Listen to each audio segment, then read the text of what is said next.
नमस्कार, म विश्वदीप घिमिरे, चलचित्र निर्देशक। चलचित्र लेखन निर्देशन सम्बन्धी यदि तपाईहरू कार्य गर्न चाहनुहुन्छ भने हामीले हाम्रो अनुभव तपाईहरू माझ सेयर गर्नका निमित्त यो कार्यक्रम बनाएका हौँ। निश्चय पनि आशा छ हाम्रो यो कार्यक्रमले तपाईहरूलाई महत्त्वपूर्ण योगदान दिनेछ। यदि तपाईहरू नेपाली चलचित्र क्षेत्रलाई आधार बनाएर अगाडि बढ्न चाहनुहुन्छ भने चलचित्र क्षेत्र सम्बन्धी केही महत्त्वपूर्ण कुराहरूको सर्वप्रथम ज्ञान हुनु जरुरी छ। त्यसका लागि चलचित्र भनेको के हो, यो महत्त्वपूर्ण कुरा हुन आउँछ। यदि हामी चलचित्र क्षेत्रमा आबद्ध हुन चाहन्छौँ, यो क्षेत्रलाई कर्मथलो बनाएर काम गर्न चाहन्छौँ भने हामीले आफ्नो क्षेत्रको विषयमा अलिकति नलेज त निश्चय पनि राख्नै पर्ने हुन्छ। चलचित्र भनेको के हो? कसैले चलचित्र भनेको त चित्र चल्ने भनेर पनि सजिलै हल्का रूपमा व्याख्या गर्छन्। कतिपय अवस्थामा त्यो सरसर्ती हेर्दा त्यो हो पनि, तर यसरी चलचित्रको व्याख्याले पुग्दैन। विभिन्न फरक चलचित्र विशेषज्ञहरू, चलचित्र कर्मीहरूले चलचित्रलाई आफ्नो एथिक्स, आफ्नो प्रिन्सिपल, आफूले भोगेका कुराहरूका माध्यमद्वारा यसको व्याख्या गरिएका छ। चलचित्र सबभन्दा पहिला सुरुमा चलचित्र भनेको के हो? यसले समाजलाई, राष्ट्रलाई के दिन्छ? चलचित्र भनेको हामीले सबैभन्दा पहिला महत्त्वपूर्ण कुरो चित्रको माध्यमद्वारा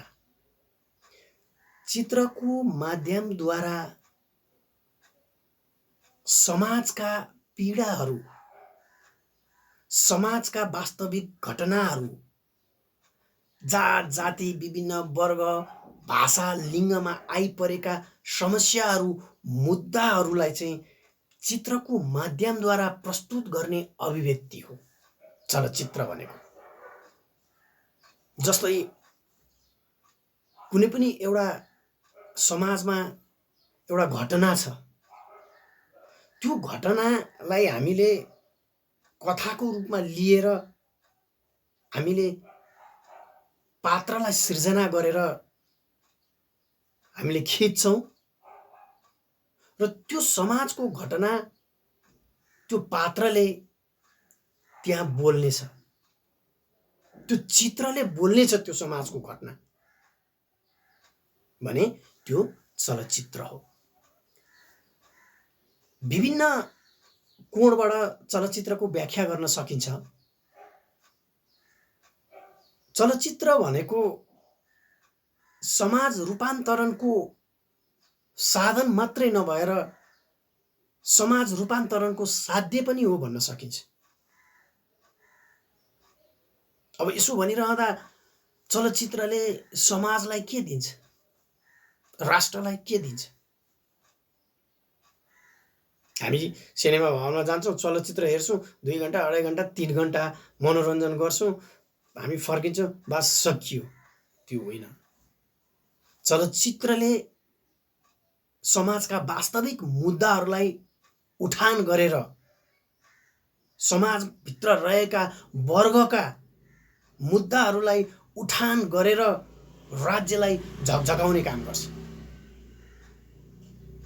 यो समाजभित्र यो यस्तो खालको एउटा वर्ग छ जुन वर्ग यो समस्याबाट पीडित छ भनेर हामीले चलचित्रको माध्यमद्वारा राज्यलाई झकझकाउने। हामीले चलचित्र निर्माण गर्दाखेरि राज्यलाई पनि जनताको मुद्दा, समाजको मुद्दा यो छ भनेर राज्यलाई हामीले चित्रको माध्यमद्वारा प्रस्तुत गर्ने हो, हामीले अभिव्यक्ति दिने हो।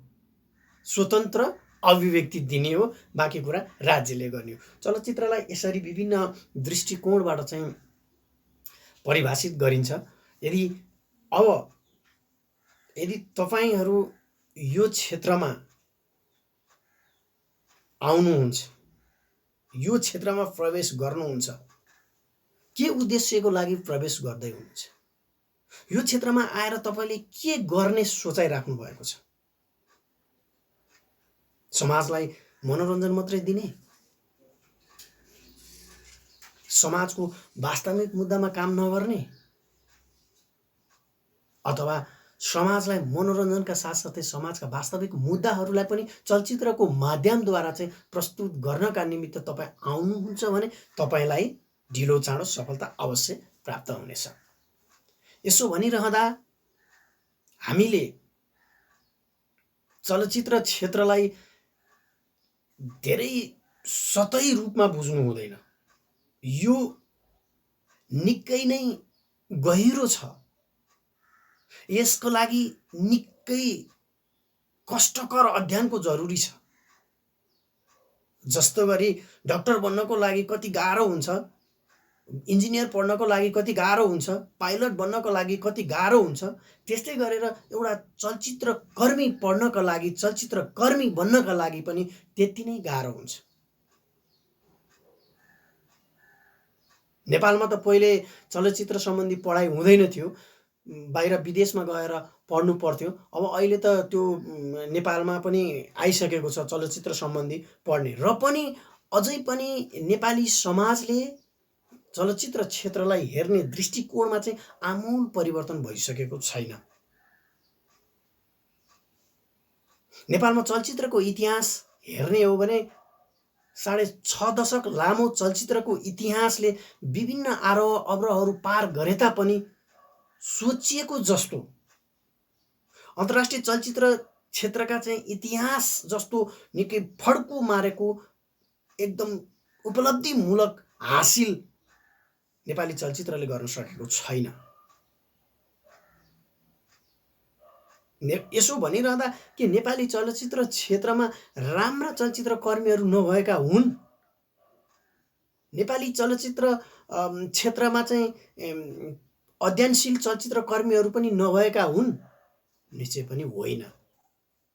एउटा चलचित्र क्षेत्रमा प्रवेश गर्नु भनेको एउटा नयाँ सोचका साथ नयाँ सृजनाका निमित्त तयार हुँदैछु भन्नु पनि हो।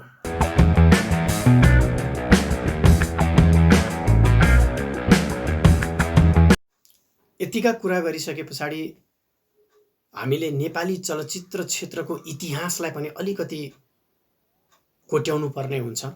6.5 दशक लामो चलचित्र क्षेत्र, नेपालको चलचित्र क्षेत्रको चाहिँ सबैभन्दा पहिलो नेपाली भाषामा बनेको चलचित्र चाहिँ सत्य हरिश्चन्द्र हो।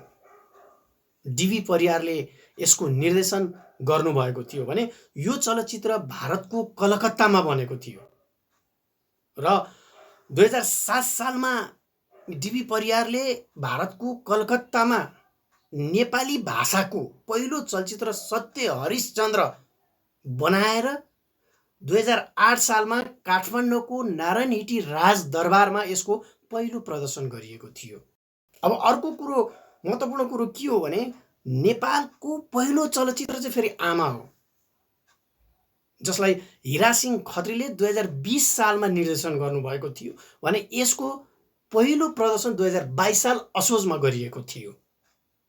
यहाँ मान्छे यो चलचित्र कर्मीहरूमा चाहिँ अलिकति के कुरामा चाहिँ डिबेट देखिन्छ भने सत्य हरिश्चन्द्र आमा, यसमा कुनै पनि कन्फ्युज हुनु आवश्यक छ जस्तो लाग्दैन। सत्य हरिश्चन्द्र डीबी परियारले कलकत्तामा बनाउनु भएको चलचित्र हो।